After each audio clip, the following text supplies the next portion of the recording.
Fortray TV vamos a mostrarles una nueva tecnología que se está implementando en Argentina.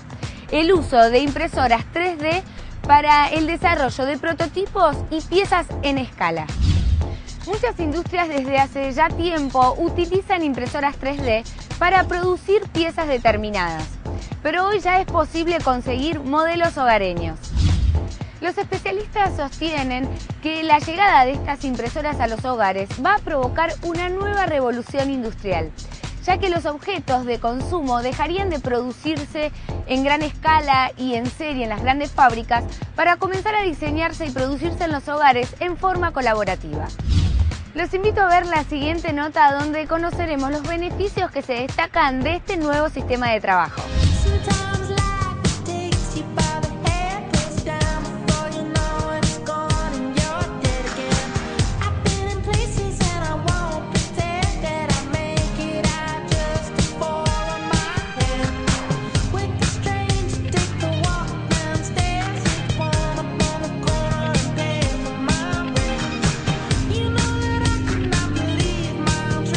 ¿Cuánto hace que están en el mercado y cómo surgió la idea de empezar en este rubro? Nosotros estamos haciendo la impresora basado en el proyecto RepRap, de donde obtuvimos el diseño básico. Esto es un proyecto abierto, de hardware abierto, y basado en eso, por la iniciativa de un empleado de la empresa, decidimos explorar cómo es las impresoras 3D y vimos que podíamos fabricarlos acá mismo. En agosto del 2012 la presentamos en Byte, y ahora en abril empezamos a comercializarlas. ¿Qué es el proceso de RepRap? RepRap es un proyecto de hardware abierto, que es el diseño básico de la impresora. En base a eso pudimos evolucionarla y hacer un modelo propio. Perfecto. ¿Y hace cuánto tiempo ya están trabajando en esto? Empecé, digamos, en septiembre del 2011 y la presentamos el prototipo en agosto del 2012. ¿Y en qué consiste el 3D? ¿Cuál es la diferencia con la impresión que podemos tener en una oficina, en una casa, en una empresa, en hoja en 2D? Bueno, en realidad el término impresora 3D confunde un poco, porque no tiene nada que ver con la impresión de una hoja de papel. Pensemos más bien cómo se fabrican las cosas hoy día. Puedes empezar con un bloque de material al cual le vas quitando material hasta revelar el objeto, como es con el CNC tradicional, o puedes hacer un molde y después inyectar las piezas o hacer distintas cosas. Esto es al revés. Vamos depositando material capa por capa para ir creando el objeto. Tiene muchas ventajas, por ejemplo, la pérdida de material. Si vos vas quitando del bloque, puedes perder quizás el 90% del material. En cambio con este, si usás estrictamente lo necesario. Y también que puedes hacer piezas mucho más complejas, porque al estar dibujando solamente en un plano, puede dibujar la imagen de la complejidad que haga falta. Pero cuando termina el objeto, puede tener partes internas que serían imposibles de llegar con mecanización normal. ¿Qué tipos de materiales son los que se utilizan para poder hacer este diseño? Hay muchos tipos de impresoras 3D, muchas tecnologías. Nosotros usamos la que se llama FDM o FFF, que utiliza un filamento plástico fundido para ir depositándolo gotita a gotita en el plano, ¿no? Hay otras tecnologías que pueden usar metales, cerámicas, muchos materiales compuestos, plásticos de distintos tipos. Y en caso de poder hacer uno, alguna particularidad, tiene que ser muy pequeño, muy grande, o en ese caso no hay limitante. En nuestra impresora, que es típica de las RepRap, se puede hacer un volumen máximo de unos 20 por 20 por 22 centímetros. O sea que son piezas relativamente pequeñas. Las más grandes que hay tampoco superan los 40 centímetros de lado. Otras impresoras industriales, por supuesto, sí pueden ser más grandes, pero digamos hasta un par de metros es lo más grande que hay. ¿Y qué tipo de industrias o empresas utilizan este tipo de máquina? Es aplicable a muchísimas industrias y eso es lo bueno que tiene.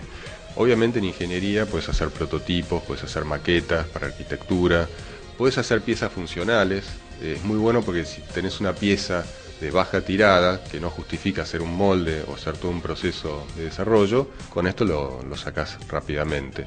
Entonces, por ejemplo, se está usando mucho en INVAP para los satélites, que hacen piezas muy pequeñas, y para todo tipo de máquinas, de jigs, para industria, etc.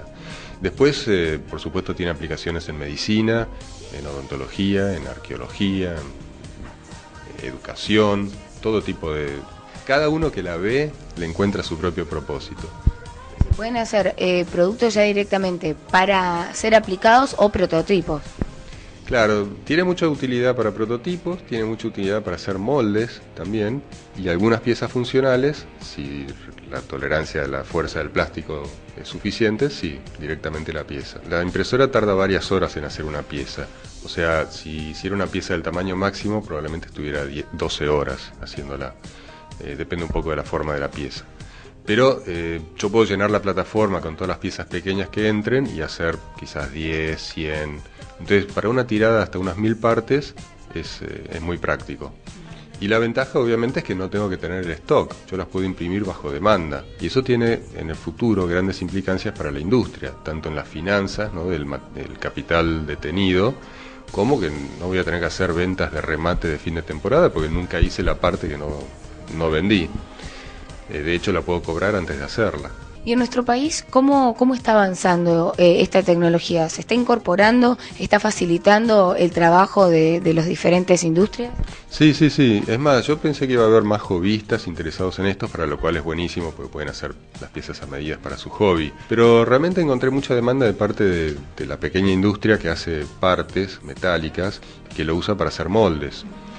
Se puede usar el PLA de una forma similar al método de cera perdida. Yo imprimo la pieza, después le hago el molde alrededor en arena, la fundo y me queda el molde para metal. Y eso se está encontrando mucho uso acá. ¿Qué tamaños puede llegar a tener hoy una impresora 3D?